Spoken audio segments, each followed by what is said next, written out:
我想在山区有这么好的一个环境，那我想它在未来跟我们山上水稻博物馆的一个结合，在文化局努力的推动之下，我想它透过这个3D 剧院的一个成立哈，那我想未来在我们整个观光的人数，还有我们对小朋友对我们恐龙时代的一些认识哈，我想会有更多的注意。那我们也期待透过这样的一个市政府对我们文化的一个投资，还有我们文化落实在地生根的一个用心哈。它3D 剧院的开幕我想对我们左镇的一个画史馆也是最吸引那个游客的一个项目可以用那个铜板价来参观这个3D 的那个剧院相信值回票价。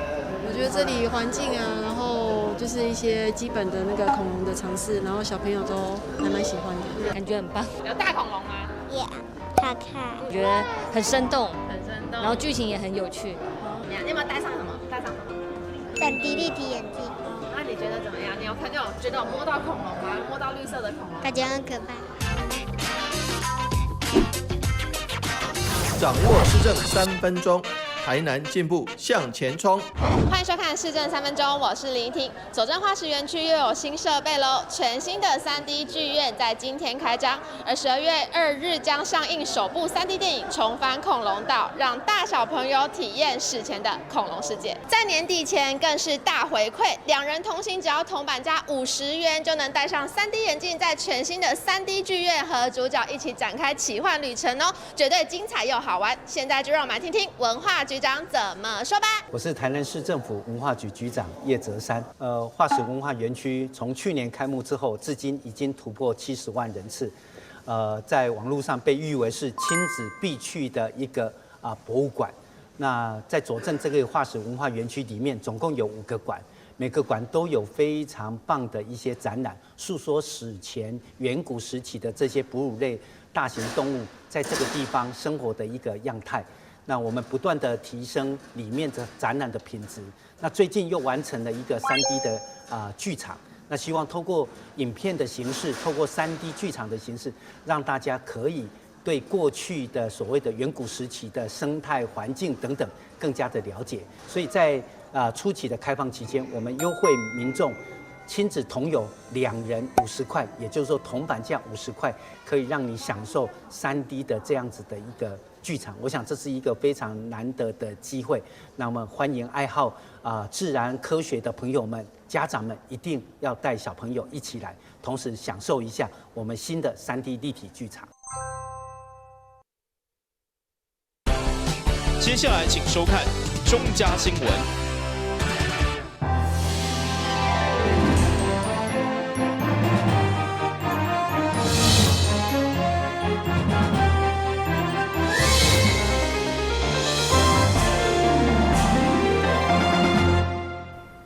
大家好，我是陈碧纯，欢迎收看12月3号礼拜四的中嘉台南地方新闻。台南市安南区1号透早发生一件啉水塞车肇事的事件，一位刚下班的护理师被弄成重伤，目前也是昏迷状态。机长郭信良上午甲多位议员前往安南病院慰问家属，并且强烈谴责酒醉开车事件。发生伫1号半暝，一名安南病院蒋姓护理师，因为下班要翘倒摆转去，结果去互一名酒后开车的驾驶弄成重伤。目前搁伫安南病院来观察治疗。因为蒋家原本家境就无好，厝内经济拢是靠这位护理师来支应。妈妈因为做裁缝有两骨的疾病，原本预定这个月8号要开刀来手术，现在拄着查某囝去互弄成重伤昏迷，内心的艰苦唔知影流了偌济个目屎。包括议长郭信良、立委陈廷辉以及座位的民意代表，上午共同前往病院来慰问家属。一方面希望庄妈妈爱顾好家己的身体，至于医疗甲费用的部分，议会甲病院嘛拢会尽全力。这件事件呢，我们在此呢严厉的谴责酒驾的一些的不良习惯、坏习惯的一些的市民在此提出严厉的谴责第二呢，至于呢这个护理师呢，对这个社会担任护理的工作非常的辛苦，而且是一个值得很优秀的一个人员护理人员。那发生了不幸事件呢，台南市议会所有人员，包括陈立委呢，都感觉非常的不舍，特地前往来加以慰问。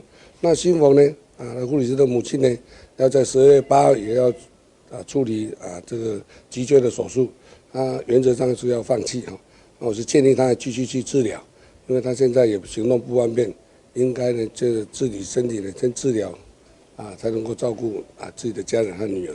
所以我希望呢社会大众能够发挥爱心加以帮助这位人家。目前就脑压有比较降，现在在19、18了，有比昨天好。所以抽血也都在稳定，心跳、血压也都正常。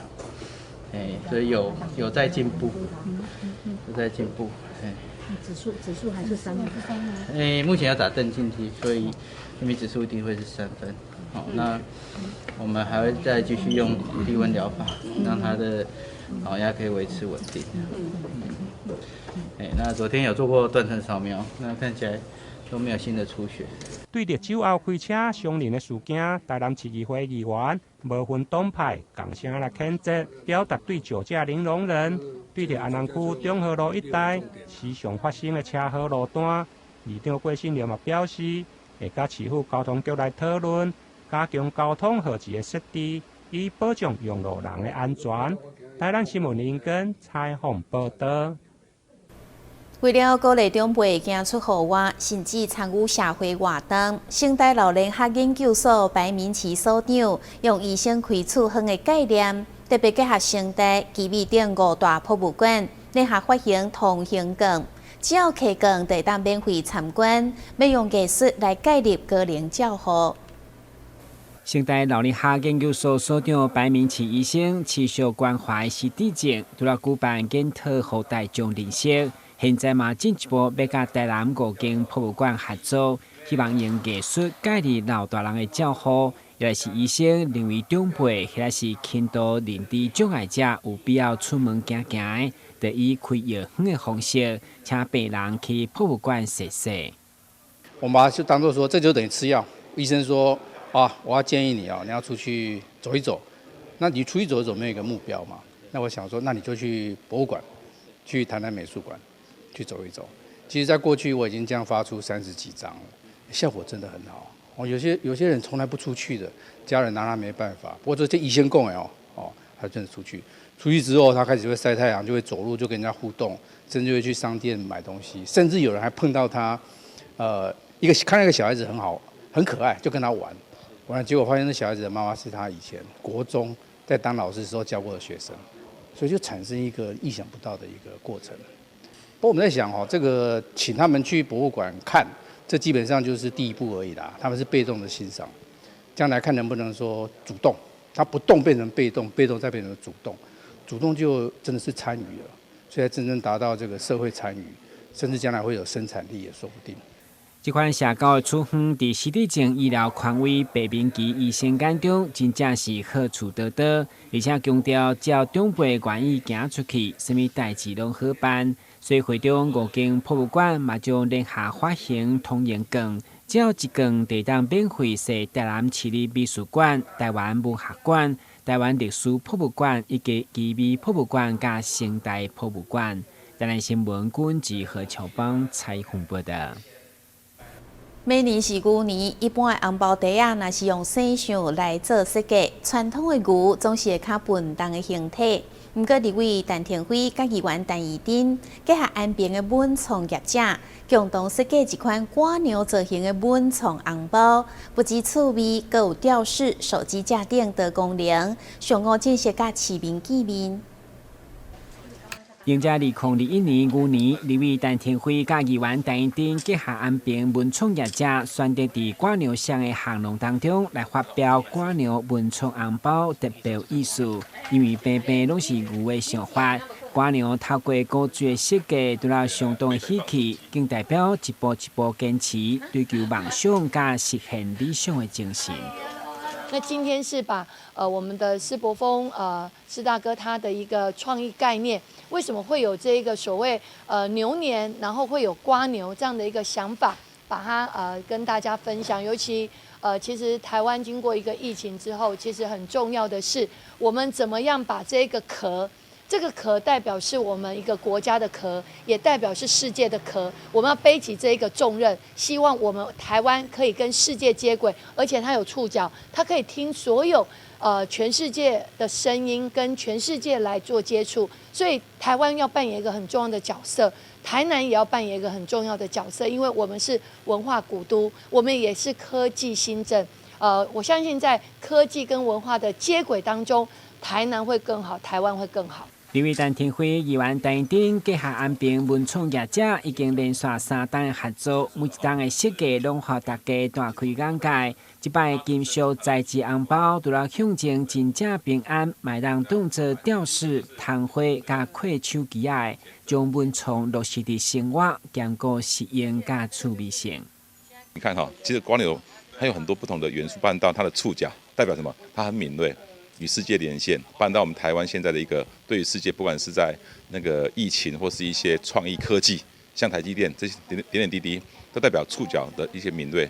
那第二是什么？它有个家，好，不管是从自己，从台南，从安平，从台湾，它永远是个家，所以它有一种团结温暖的一个祝福。那第三是什么？光流它很慢，好，其实我们常说世界越快，心更慢，好，世界发展得非常快，但是呢，我觉得我们人心应该跟光流一样，慢慢的一步一脚印，把每一件事情，把每一天做好。那最后就是梦想，梦想代表什么？光流嘛，小小的壳有大大的梦想。那我希望每个人在这个世界上都充满了梦想。同时会中，立委甲议员除了亲手伫光流顶面彩画画下专属于家己的小物，嘛预告1月23号将有大型的光流彩画活动，请市民期待。台南新闻军及何乔邦采访报道。龙崎区这几年来，因为在地农会利用竹仔产业创造经济效益，开发出真侪竹炭就米产品，不管是食的、穿的、抹的，拢总有。成功将竹炭乌金变成纸草黄金。台南市龙崎区农会自104年开始，伫市府农业局辅导之下，将在地竹仔烧制成竹炭，开发出多项竹炭周边的商品，创造了相当可观的经济效益。龙崎农会开始为这个物件开始来做食的棉啊，来就是迄个棉被吼，袜子哦，所以各式各样从咱为食的物件用的物件开始一系列。互讲有哦，所以讲真正用心吼，即个竹炭即个物件会当咧做遐尼侪产品吼，来互大家推广。今仔即个机会推广互大家来当来农家，咱会当来采买即个物件用途，真正是赞。根据统计，农会总共开发了63项产品，包含食的、穿的、抹的，啥物拢有，成功将竹炭乌金变成钞票黄金。阮即几年来，阮的竹炭呢是 CS， 参加 CS 拢有入吼，加台湾制 MIT， 所以阮的竹炭呢，目前伫台湾算首屈一指阮的主宰呢，拢来自咱在地，就是在地做在地行销。这是阮的目的甲阮农家会当推出的农会未来嘛，将要进一步利用参像是小花曼泽兰，也即是废弃的枯病等原料，制成有经济价值的新产品。安尼不只是废弃物再利用，更是减轻了台湾本土的环保生态危机，创造多赢的局面。台南新闻张硕维采访报道。咱先休困者，马上回来新闻现场。让我们和旅行达人面对面，聆听他的所见所闻，同时选择一本好书，陪伴每一趟精彩的旅程。就让我们跟着旅行达人的脚步，一起走入阅读森林吧！敬请锁定每晚8点半第3公用频道。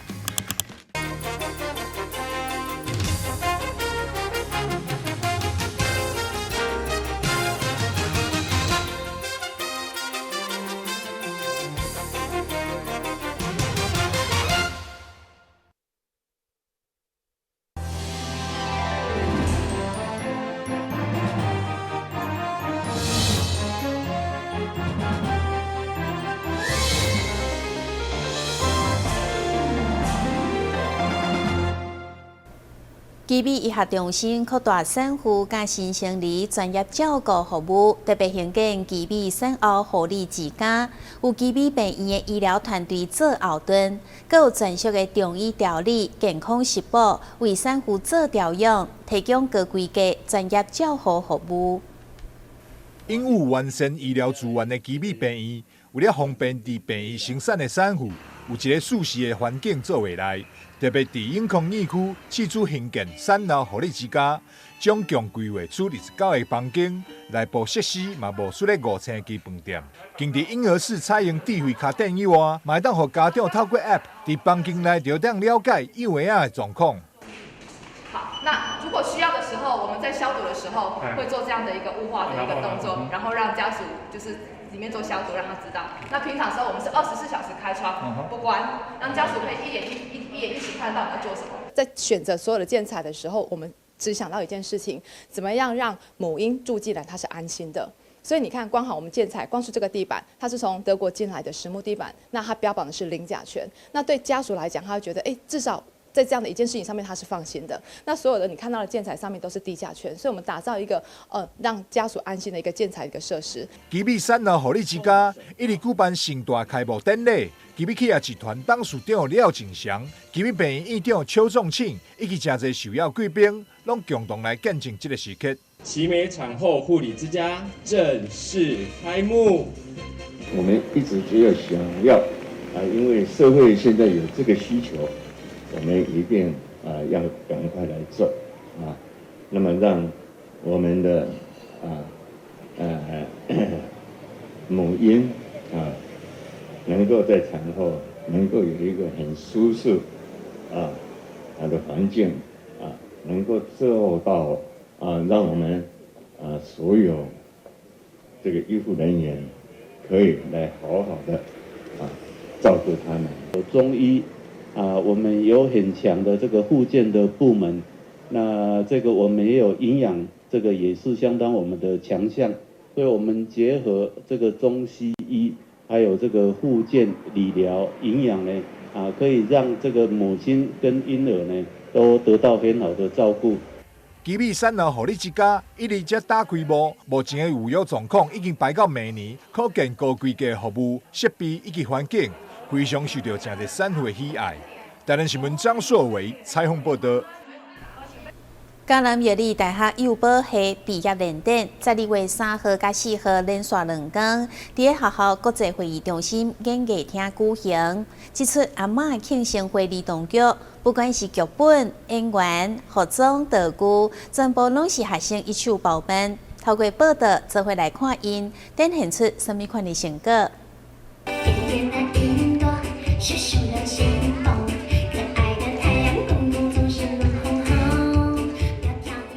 嘉南药理大学幼保系110级毕业成果展，透过该系准毕业生社区儿童活动企划专题制作，展现幼保人的创意甲专业儿童活动策划执行力。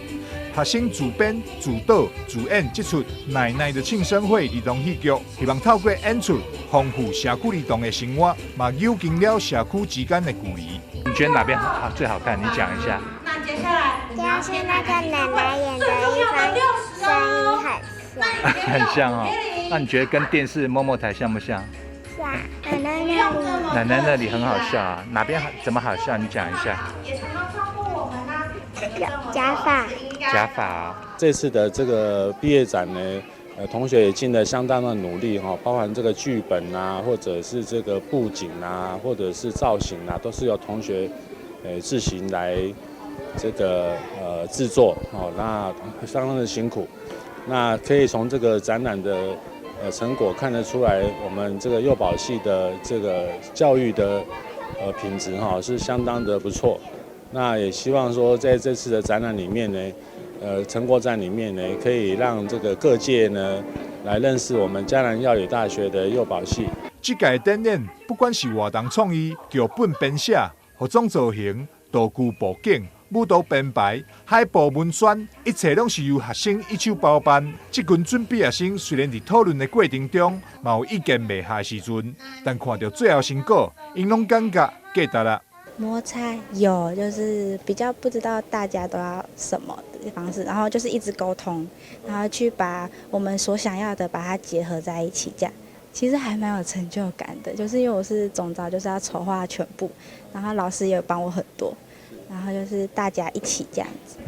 嘉南药理大学幼保系110级毕业成果展，12月3日、4日连续2天，伫嘉南药理大学国际会议中心演艺厅登场，校方嘛免费开放民众入场。不过因为座位有限，欢迎有兴趣的朋友会当向学校下询预约。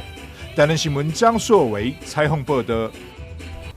目睭倒掉、喙齿紧夹按、四肢呈现抽筋的情形，是癫痫定见的症状。如果民众第一届发生类似情形，要判定是毋是癫痫，就必须经过详细检查，包括神经学、甲脑波，而且排除诱发因子，才会当判定是癫痫。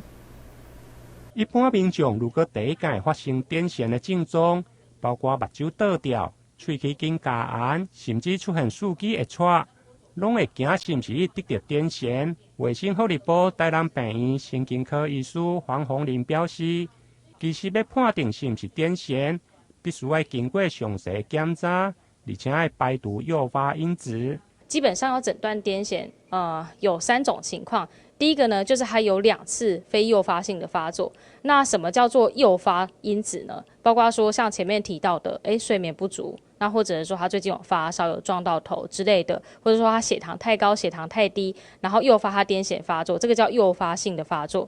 那我们要非诱发性发作2次以上才可以诊断癫痫，这是第一种情况。那第二种情况就是他有1次的非诱发性发作，但是他有合并其他种状况，譬如说他脑部里面有脑瘤，或者是说他脑部里面有旧伤，之前有中风过，或者是说他是夜间发作，或者是说他就是有合并就是脑波的异常或影像上的异常。那合并这一些状况的话，医师会判定说他之后癫痫症状复发的几率很高，那这样的话也可以被诊断为癫痫。那另外一种状况呢，就是他符合某种癫痫症候群，医师根据他目前的症状、他的脑波、他的影像，那判断说他符合某种癫痫症候群，这一种呢也算是可以符合癫痫的诊断。这样，医师强调，癫痫是大脑细胞无正常的放电一种疾病，伊的诱发因子真多，包括发烧、困眠不足，拢有可能。如果医师判定有高复发几率，就要建议开始食药啊。但如果有计划要有新的妇女，就要避免使用怀孕用药安全分级的 D 加 X 的药物，以免造成畸形的胎儿。台南新闻林根采访报道。新闻最后赶快来关心气象。